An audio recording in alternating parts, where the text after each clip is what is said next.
I didn't know what a REIT was until I had that first job out of college and I was doing economic research and I saw these companies buying up skyscrapers, buying up malls. And I'm like, what are these companies that are buying multi-million dollar properties just at a snap of the finger, showing up with 40, 50, 60 million and just buying properties? And it was just almost like looked like a free for all.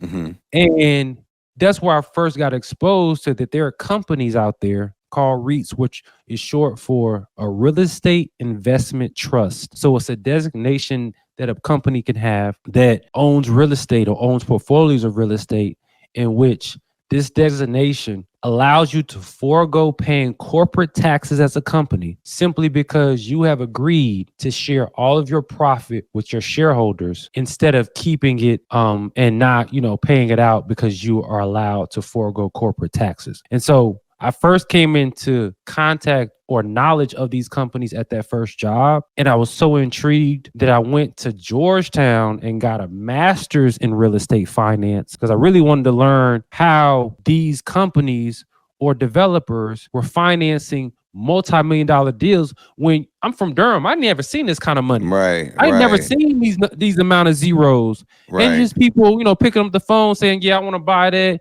Yeah, I just sold that. And I'm seeing 6, 7, 8 zeros, 8 digits on transactions. Yeah. And I'm like, I don't need to learn how this works because I just explained to the guy who just sold a building.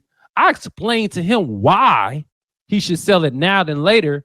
And he trusted my insight and he just made who knows how much money. But I'm the one who explained to him why and when and what he should do next. I'm like, whoa, I need to understand how to be in his seat because he needs me to make this decision. Hmm. But I'm sitting here making $50,000 a year as a researcher when, he just made 50 million in one swoop. At that point, I'm like, what are these REITs? Went to, get a master's in real estate finance at Georgetown while I was in DC, learn more about them. And I was like, oh, everybody got to know about this because anybody and their mama can get a piece of these. You don't need a credit score. You don't need thousands of dollars. You can start small and you can own a piece of the How portfolios of small these. can you start? There are shares of top REITs that are anywhere from $30 to $50 per share. Those, when you invest and buy a share, so a share, for those who might be unfamiliar, is when you buy a piece of ownership of a company. So you can buy as many pieces as you like, and the more pieces of the company that you own that are called shares, the more you're going to earn, the more dividends you're going to earn because you get paid per share that you own. Once I realized that this was a path for individuals who maybe didn't have the strongest credit, didn't have thousands of dollars to start with, but wanted a path to passive income that was supported by the biggest and best real estate properties in the world, and that you're not making income from, the 8-unit apartment on the other side of your hood. These are companies that own 300-unit apartment buildings, that own skyscrapers, that own malls.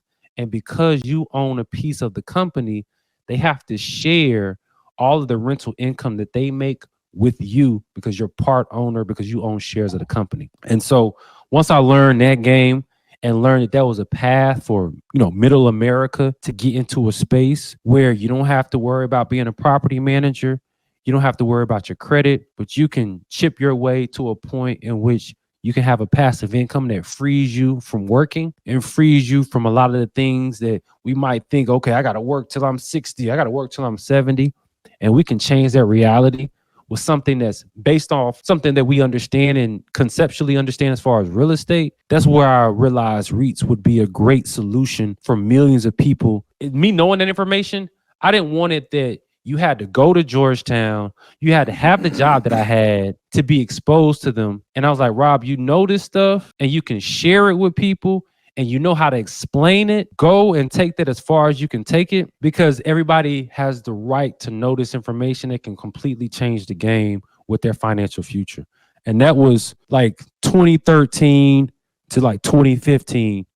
When I really mastered understanding what REITs are. And then over the last 7 or 8 years, we've been building a company around delivering this information. And now over the last couple of years, using technology to deliver this information to people all over the world through an app. And this is just one of the things that I personally have a passion for, simply because I fell into it naturally through my job right out of school. And I just kept building on what I understood about it till I got to a point where, I know these things through and through, and now can educate someone on how to make decisions with investing in them, even if you have no background in investing at all and you're learning from scratch. Yo, that is very the thing here I got to really highlight is the access to information part, which has been like a reoccurring theme on the podcast, because I talk about growing up in Durham and not even knowing what RTP really was, for example. Right. I ended up working at the science and math, didn't even realize the best science and math.